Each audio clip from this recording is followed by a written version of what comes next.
ओम साई राम आप सभी को। कैसे हैं आप सब लोग? आशा करती हूँ आप सब बहुत अच्छे होंगे बाबा की कृपा से। आज मैं आपके लिए बहुत ही खूबसूरत कहानी लेकर आई हूँ जिससे सीखने को आपको बहुत कुछ मिलेगा। तो ज़रूर सुनिएगा इस कहानी को अंत तक।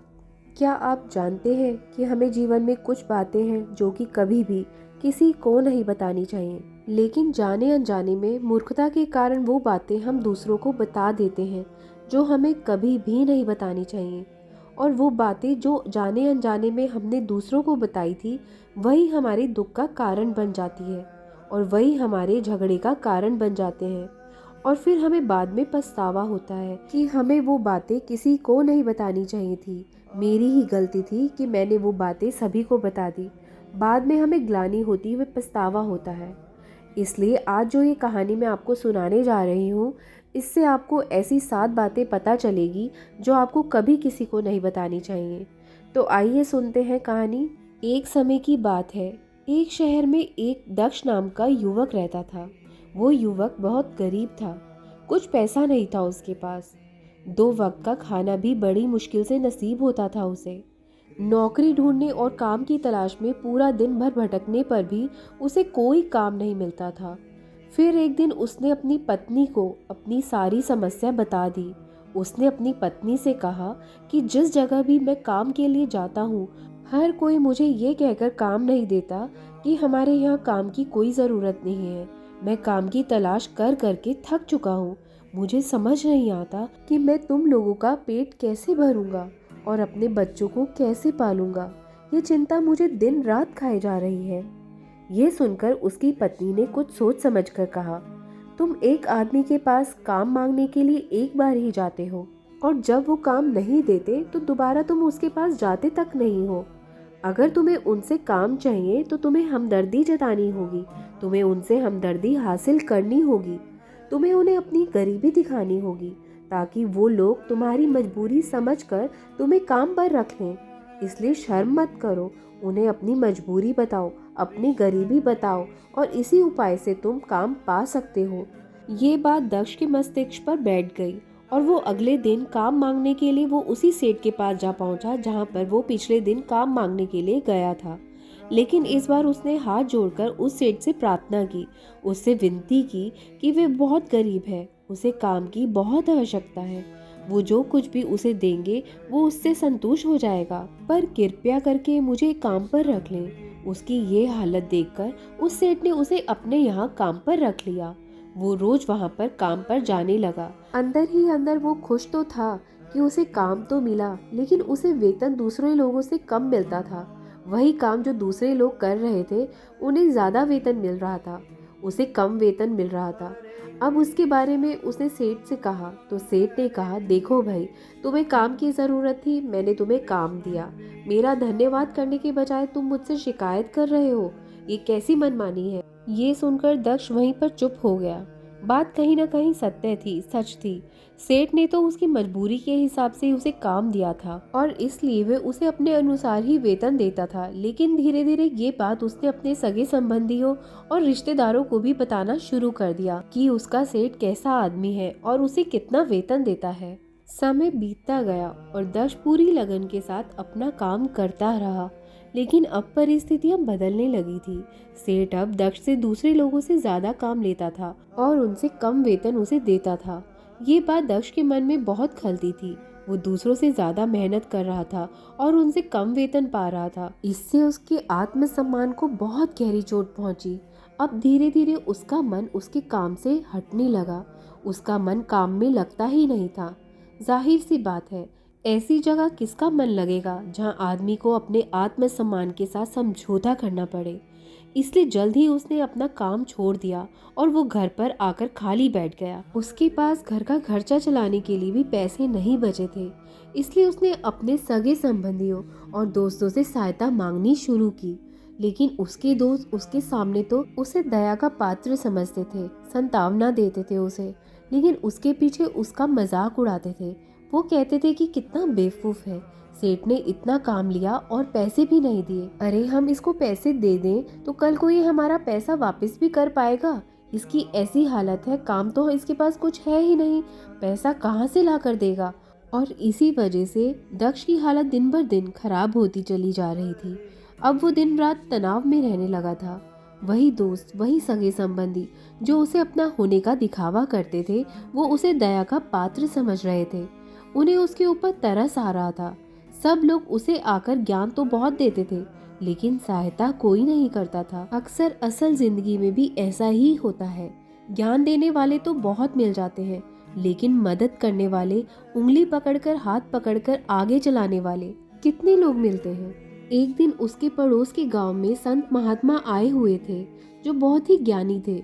दक्ष इतना तनाव में था कि उसे कोई रास्ता नजर नहीं आ रहा था, इसलिए जाने अनजाने में वो संत महात्मा के पास जा पहुंचता है। सीधे वे उनके पैरों पर गिरकर रोने लग जाता है। वो रोते रोते उन्हें अपनी सारी परिस्थिति बताता है। उन्हें बताता है कि किस तरह उस सेठ ने उसका फायदा उठाया और उसके सगे संबंधी उसके साथ कैसा व्यवहार रखते हैं। सारी बातें सुनने के पश्चात संत महात्मा ने उसे चुप कराते हुए कहा कि बंदे, ये सारी समस्या तुम्हारी बुद्धिहीनता, मूर्खता के कारण उत्पन्न हुई है। यदि तुम्हारे अंदर विवेक होता, इनमें से एक भी समस्या तुम्हारे मन को दुखी नहीं कर सकती थी। लेकिन तुमने अपने अविवेक के कारण, मूर्खता के कारण खुद ही अपने रास्ते में कांटे बिछा दिए। आज मैं तुम्हें 7 बातें बता रहा हूँ, जो भूल कर भी किसी को नहीं बतानी चाहिए।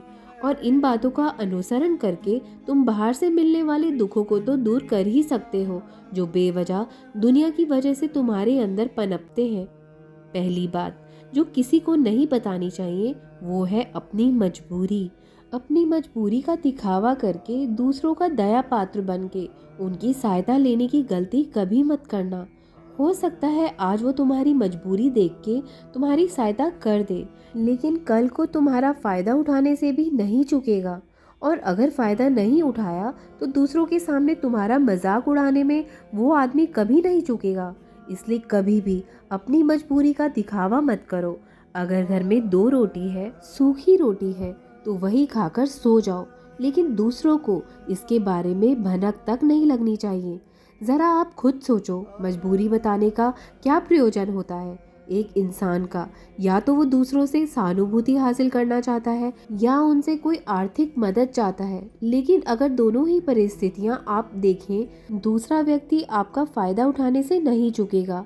अगर वो फायदा नहीं भी उठाएगा तो अपनी नज़र में तो आपको वह मूर्ख ही समझेगा, बेवकूफ़ समझेगा, और दूसरों के सामने आपका मजाक तो ज़रूर बनाएगा। इसलिए अपनी मजबूरी के बारे में कभी किसी को मत बताना। दूसरी बात जो किसी को नहीं बतानी चाहिए, वो है अपने घर की बातें। जो भी हमारे घर के अंदर आपस में बातचीत होती है, हमारे माँ बाप के साथ, हमारे पति पत्नी के साथ, बच्चों के साथ, वो बातें परिवार तक ही सीमित रहनी चाहिए। अगर आप इन बातों को दूसरों के सामने ढिंढोरा पीटते हो, तो दूसरों को आपके घर में घुसने का मौका मिल जाता है, और वो इसका फ़ायदा उठाने में देर नहीं लगाएंगे, और वो आपके परिवार के सदस्यों को आपसे दूर ले जाने की कोशिश करेंगे। अक्सर ऐसा होता है, हम समाज में देखते हैं कि हम अपने घर के झगड़ों को कम करने के लिए उन झगड़ों को पड़ोसियों और दूसरे सगे संबंधियों को बता देते हैं, लेकिन इससे आपको सहायता कभी नहीं मिली होगी, बल्कि आपके घर के लड़ाई झगड़े और ज़्यादा बढ़ गए होंगे, और वो जाहिर है वो बढ़ेंगे। अगर आप अपने घर की बातों को, अपने घर के सदस्यों की बातों को बाहर के लोगों को बताएंगे, तो वो उनका फायदा ही उठाएंगे, उसको सॉल्व नहीं करेंगे। अगली बात संत महात्मा ने दक्ष को बताई कि जो बाहर वाले जने को नहीं बतानी चाहिए, वो है आमदनी। थोड़ा अजीब लगेगा, हाँ, अपनी आमदनी कभी किसी को नहीं बतानी चाहिए। इसके पीछे का प्रयोजन क्या हो सकता है, ज़रा सोचिए। आप अपनी आमदनी अपने दोस्तों को बताते हैं तो ज़रूरत पड़ने में वो आपको ही याद करेंगे, क्योंकि उन्हें पता है कि अगर आपकी आमदनी ज़्यादा अच्छी है तो आप ही उनकी मदद कर सकते हैं, और इसलिए ज़्यादा लोग आपसे सहायता मांगेंगे। और आप उनकी सहायता नहीं करेंगे तो सोचेंगे कि इस आदमी के पास पैसे हैं, मेरी सहायता कर सकता है, लेकिन ये सहायता कर नहीं रहा है, और इसलिए आपकी आमदनी जो है आप दोनों दोस्तों के झगड़े का कारण बन सकती है। कम आमदनी होगी तो लोग मजाक उड़ाएंगे, और ज़्यादा होगी तो लोग सहायता मांगेंगे, तो अपनी आमदनी बताने का कोई प्रयोजन नहीं है। अगली चौथी बात जो है किसी को नहीं बतानी चाहिए वो है अपनी अतीत की गलतियाँ और भविष्य की रणनीतियाँ। ज़रा सोचो, अगर हम अपनी अतीत की गलतियाँ किसी दूसरे को बताते हैं तो उसका क्या प्रभाव होगा? वो गलतियाँ ठीक तो नहीं हो सकती ना। जाहिर है उन्हें बताने का क्या प्रयोजन रह जाता है। आप अपने अंधेरे पक्ष को खुद दुनिया के सामने बता रहे हो, अपनी गलतियों को खुद दूसरों को बता रहे हो। इससे उस आदमी की नज़र में आपका एक चरित्र घटित हो जाएगा और भविष्य में आपको उसी नजरिए से वो देखेगा। इसलिए किसी भी आदमी की नज़र में अपना चरित्र मत घटित होने दो। और जरा सोचिए कि आप व्यर्थ में ही दूसरों के सामने अपने भविष्य की रणनीतियाँ बता रहे हो। जो लोग आपके काम का हिस्सा ही नहीं है उनके सामने अपने भविष्य की रणनीतियाँ डिंगे हाँकने का क्या फायदा? वो लोग आपकी सहायता तो नहीं करेंगे, लेकिन आपकी भविष्य की रणनीतियों में बाधा जरूर बनेंगे।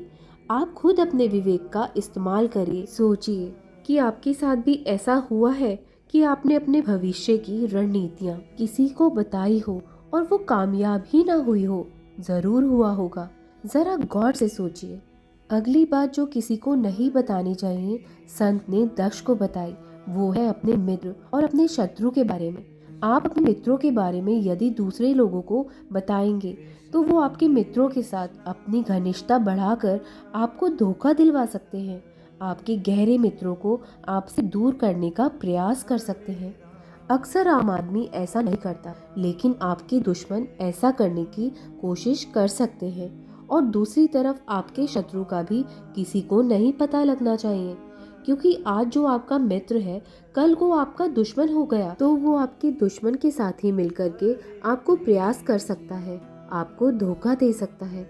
इसलिए अपने सबसे अच्छे दोस्तों को भी अपने दुश्मन के बारे में कभी मत बताना। अगली जो बात कभी किसी को नहीं बतानी चाहिए वो हमेशा याद रखना, अपनी कमजोरियां और अपनी ताकत।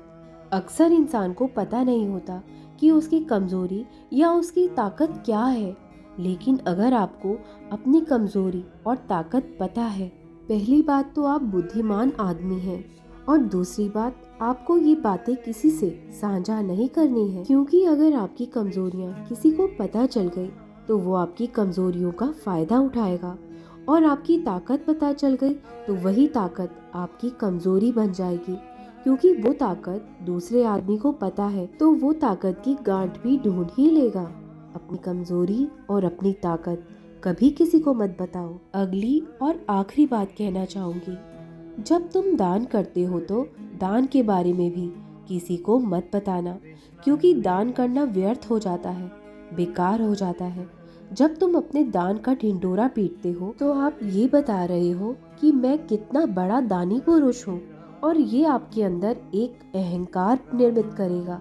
इसलिए दान गुप्त रूप से किया जाए उतना ही अच्छा होता है, उतना ही फलदायी होता है। जब आपका बायां हाथ दान कर रहा हो तो आपके दाएं हाथ को भी पता नहीं चले कि आपका बायां हाथ दान कर रहा है। ये थी 7 बातें जो संत ने दक्ष को बताई। इनमें संसार के सभी सिद्धांत छिपे हुए हैं। इन बातों का अनुसरण करते हुए आप अपने घर में सुख शांति बना सकते हैं। मुझे तो इस कहानी से सीखने को बहुत कुछ मिला। मुझे इस कहानी ने बहुत प्रेरित किया। क्या आपको भी ये कहानी प्रेरित कर पाई? आपने भी कुछ सीखा इस कहानी से? कमेंट बॉक्स में जरूर लिखिएगा, इससे मुझे मोटिवेशन मिलेगी। मिलते हैं एक ऐसी खूबसूरत कहानी के साथ जो हमें प्रेरित कर सके। अगर चैनल पर नए हैं तो चैनल को सब्सक्राइब कर लीजिए, साथ ही बेल आइकन को दबाना मत भूलिए। ओम साई राम, जय साई राम।